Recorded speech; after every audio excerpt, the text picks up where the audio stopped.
Es el momento del espacio de la entrevista y precisamente nos acompaña Diego Borja, candidato a la vicepresidencia por la Revolución Ciudadana, con quien abordaremos temas importantes, sobre todo del rol que probablemente asumiría en el caso de que Luisa González llegue a la presidencia de los ecuatorianos. Buenos días, economista. Bienvenido. Gracias por compartir esta conversación, esta plática con Noticias Oro Mar. Y es que Luisa González ha anunciado que si llega a la presidencia le encargaría el manejo político o la política económica al vicepresidente, en este caso a usted. ¿Cuál sería la política económica que implementaría, economista? Buenos días, bienvenido. Buenos días, gracias por la entrevista. Mire, básicamente el objetivo es la reactivación de la economía y la generación de empleo. Una política económica tiene que orientarse al bienestar de la gente. Y en este momento uno de los problemas más graves que tiene el Ecuador es la falta de empleo adecuado. Y eso se debe a una economía que está en recesión, a una economía que está decaída, a una economía que no ha tenido una dinámica en los últimos años, que por tanto lo que ha hecho es expulsar trabajadores y caer la producción. La política económica tiene que contribuir a una nueva reactivación, a una nueva dinámica de la economía.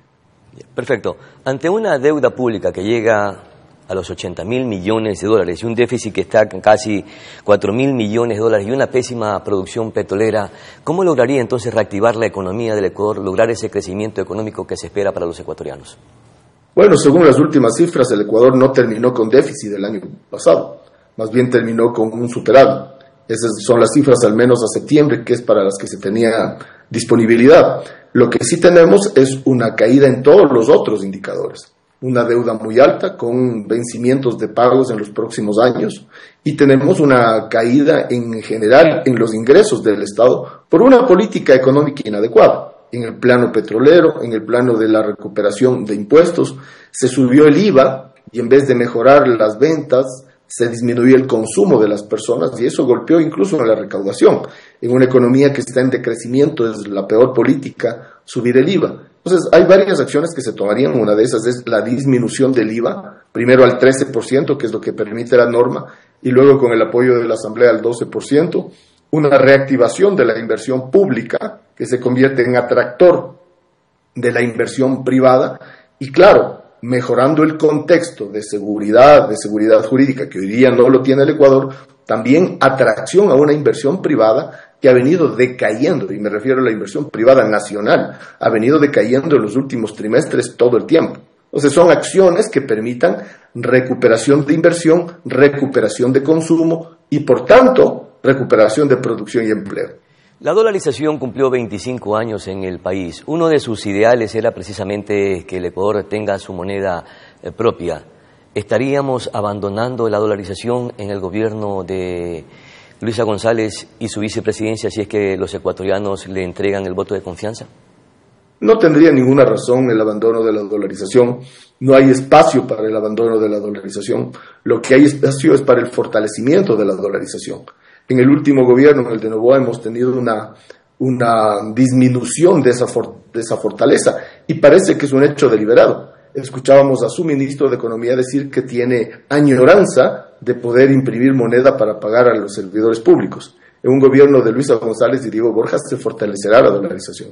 Hay expertos que sostienen que hay que eliminar el Banco Central porque sería una especie de riesgo para la dolarización. ¿Qué decisión tomaría usted? ¿Eliminaría el Banco Central o lo mantendría?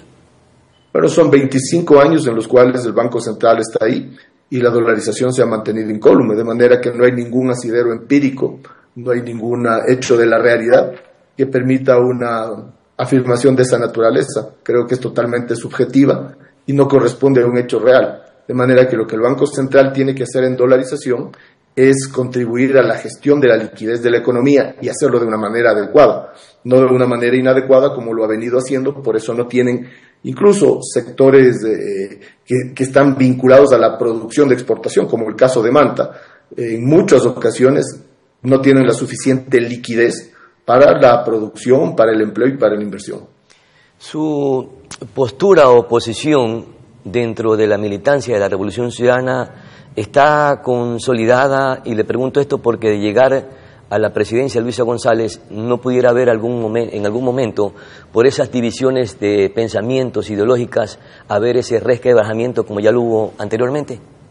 o esa división? Bueno, el momento que vive el Ecuador es un momento muy duro, es un momento extremo en muchos sentidos, y por eso se ha propuesto no solamente una vinculación, una alianza, una convergencia con sectores que han ideológica y políticamente compartido la visión de la Revolución Ciudadana, sino con sectores políticos e ideológicos que, sin haber estado de acuerdo con las líneas de la Revolución Ciudadana, pueden hoy día aportar al Ecuador. Es un momento de convergencia, es un momento de alianza, es un momento de que personas que tienen valores, que aman al Ecuador, y lo digo con toda claridad, puedan aportar, porque hay muchas personas que quieren lograr el poder para su beneficio personal o el de su familia. Y este momento es el objetivo de rescatar la política como un sistema de servicio público, de servicio colectivo. Y si son personas que quieren venir a servir, no importa incluso de qué línea política o ideológica estén. Con eso creo que le respondo al hecho de que si uno pudo haber tenido discrepancias en el pasado, hoy día la situación exige entonces, Diego, no se repetirá el fuera Correa fuera. Como les decía, es un momento de divergencia que no se corresponde con la realidad actual. Perfecto. En torno a una última inquietud, porque ya estamos con los tiempos, lamentablemente. Las remesas de nuestros migrantes pudieran mermarse precisamente por las deportaciones de nuestros conciudadanos o compatriotas. ¿Qué medidas adoptaría para que no afecte mayormente a la economía interna de nuestro país? Ha habido ya otros momentos de la historia en los cuales las remesas han caído, no por expulsión de migrantes directamente, como ahora es la política del presidente Trump, sino por expulsión del trabajo de los migrantes debido a las crisis. Esta fue una vez el año 2007-2008 con los migrantes en los Estados Unidos y fue el año 2010-2011 con los migrantes en Europa. Ya el Ecuador ha vivido estos shocks de caída de las remesas y fíjese, en los dos casos fue a mí a quien me tocó manejar esa caída. Y lo que hicimos es fortalecer la dolarización. Perfecto, mi querido Diego Borja. Muchísimas gracias por conversar con Noticias Omar. Lamentablemente el tiempo fue bastante corto debido a las circunstancias que no tuvimos la coincidencia de los tiempos. En todo caso, vamos a una pausa publicitaria y ya regresamos con muchísima más información.